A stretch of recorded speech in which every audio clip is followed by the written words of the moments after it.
Zdaniem Sejmu ochrona zdrowia nie zasługuje na 6 miliardów. Zdaniem resortu edukacji nauczyciele powinni płacić z satysfakcją. Zdaniem Jarosława Kaczyńskiego to dziennikarze winni są przegranych wojen. Czy dojdzie do debaty Kaczyński-Tusk? Niedziela 17 października zapraszam na program w telegraficznym skrócie i oczywiście dziękuję patronom za patronowanie, a i patronom i wszystkim widzom za obserwowanie mojego fanpage'a oraz subskrybowanie mojego kanału oraz za komentarze oczywiście. Maciej Orłoś, zaczynamy. Sejm miał w tym tygodniu sporo roboty. W czwartek odrzucił senacką poprawkę zwiększającą budżet ochrony zdrowia o ponad 6 miliardów złotych kosztem wydatków na obronę narodową.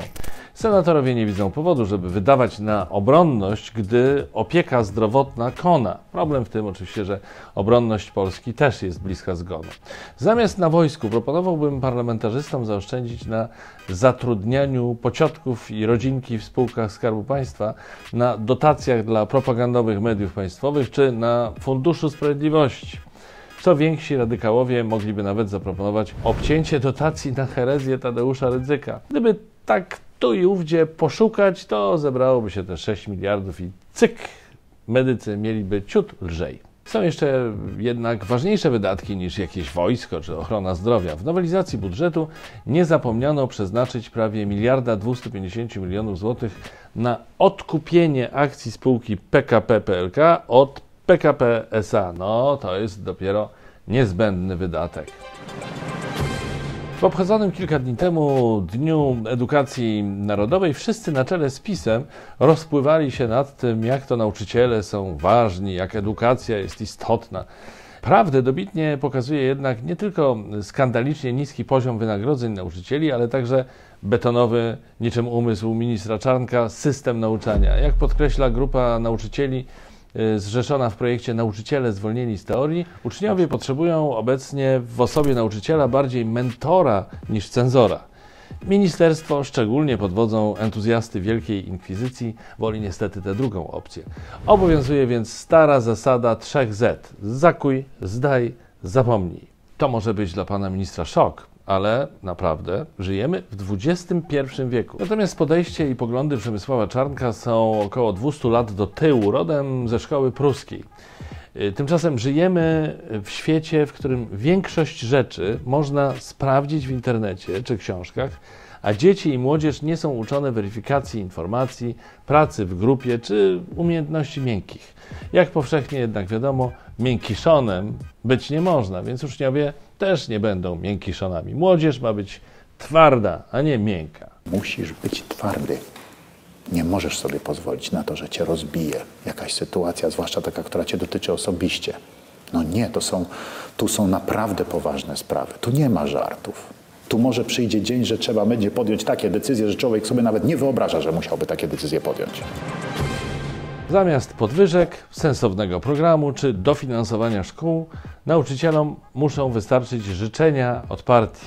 PiS życzył więc pracownikom oświaty wielu sukcesów oraz satysfakcji z wykonywanej pracy. Także, drodzy nauczyciele, pracownicy oświaty, wysyłajcie czym prędzej satysfakcję w kopertach do gazowni, elektrowni, płaćcie nią w sklepie, bo satysfakcji z sytuacji naszej narodowej edukacji rząd ma akurat bardzo dużo. Satysfakcji z siebie nie brakuje na pewno także posłowi Polski 2050 Michałowi Gramatyce. Był ostatnio gościem Roberta Mazurka w RMF FM. Pan poseł, pełen moralnej wyższości, raczył skrytykować PiS za wsadzanie swoich do spółek Skarbu Państwa.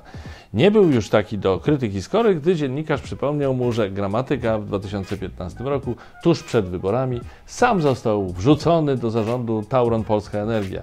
Jego świetlana kariera w tej spółce potrwała aż 68 dni, za które zainkasował 212 tysięcy złotych. Mało tego, pan poseł po wygranych przez PiS wyborach i zwolnieniu go z funkcji skosił 450 tysięcy odprawy. Poseł Polski 2050 to nie tylko rasowy hipokryta, ale jednak też prawdziwy altruista. Co prawda przyjął posadę, wiedząc, że i tak długo tam nie popracuje, ale jak się zarzeka, jego warunki były dużo skromniejsze niż jego poprzedników. Trzeba przyznać, że pan poseł wykazał się niemałym poświęceniem na rzecz Polski i przyszedł do Taurona tylko po to, żeby zainkasować niecałe 700 tysięcy złotych w 3 miesiące. Całkiem niezły rezultat swoją drogą, nawet w porównaniu z dzisiejszymi osiągnięciami krewnych i znajomych królika. Będąc już przy takich ludzkich panach, nie sposób nie wspomnieć o prezesie Jarosławie Kaczyńskim. Ostatnio zrobił się bardziej aktywny publicznie, ale nadal nie można powiedzieć, żeby lubił być zbyt blisko z suwerenem. Ogólnie mówiąc, podstawową receptą Jarosława Kaczyńskiego na interakcję z narodem jest zachowanie dystansu społecznego. Im większego, tym lepiej. Widać to nie tylko podczas zgromadzeń wspomnianego suwerena w okolicach domu prezesa na Żoliborzu, gdy dystansu do domostwa wicepremiera pilnuje policja z całego województwa. Również podczas głosowań w Sejmie, gdy opozycyjni posłowie zbliżają się do prezesa, jak z podziemi wyrastają wokoło niego dzielni rządowi pretorianie. Przykłady można by mnożyć. Metoda zachowania dystansu społecznego była stosowana przez prezesa Kaczyńskiego jeszcze długo przed pandemią i szef PiS ani myśli z niej rezygnować, gdyż spełnia ona swoje zadanie na każdym szczeblu. Ostatnim z przykładów jest nałożenie zakazu zbliżania się do pomnika ofiar tragedii smoleńskiej na Placu Piłsudskiego w Warszawie dla grupy aktywistów, którzy na początku września zorganizowali tam happening w trakcie obchodów 137.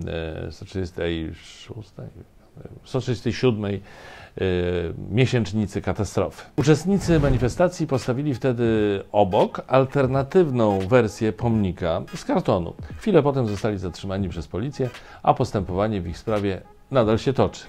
Kilka dni temu prokurator nadzorujący sprawę wydał w stosunku do uczestników protestu zakaz zbliżania się na mniej niż 400 metrów do Placu Piłsudskiego, gdy na tym placu odbywają się obrzędy religijne.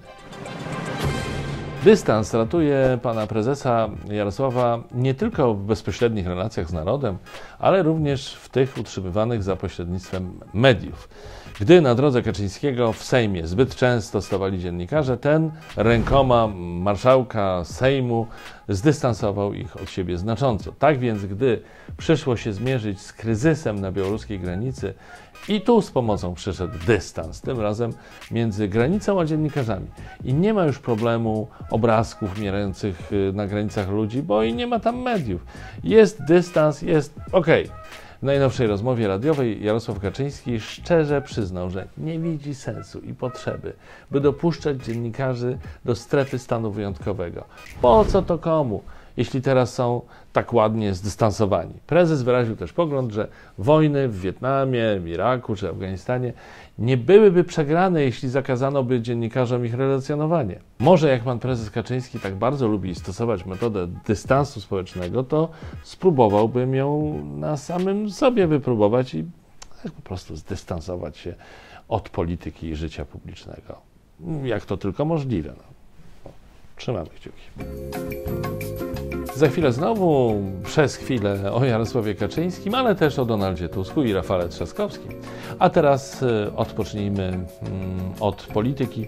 Oddaję czym prędzej głos Antkowi. Witam, dziś w dziale muzycznym będzie artysta, czy też zespół, właściwie to ja nie wiem co to będzie. W każdym razie będzie energicznie, szybko i przebojowo. Przed Państwem Krajros, Keraro, No dobra, przepraszam Państwa najmocniej, no, nie wiem jak to powiedzieć. No w każdym razie w utworze Jarek wypierd...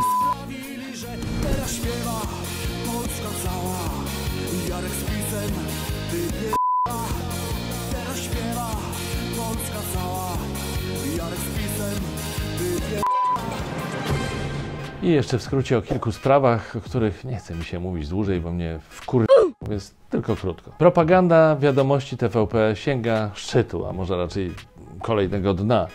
Sobotnie wydanie pełne peanów na temat Jarosława Kaczyńskiego oraz pełne dyskredytowania Donalda für Deutschland Tuska.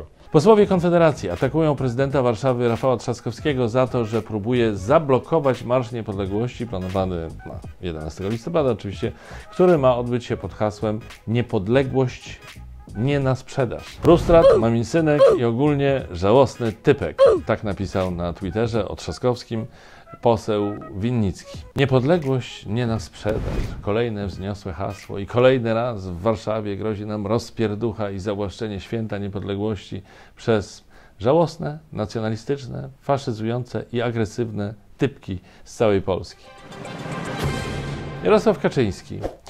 Wiem znowu o nim, ale nie przepraszam za to, bo mamy kolejną sytuację mrożącą krew w żyłach z udziałem prezesa. Podczas audycji w RMF FM prezes zadeklarował, że mógłby się zgodzić na debatę z Donaldem Tuskiem, ale Tusk musiałby najpierw przeprosić, cytuję, przede wszystkim za to, że jest autorem wielkiej degradacji polskiego życia publicznego, degradacji języka i tej straszliwej fali nienawiści, która została wywołana.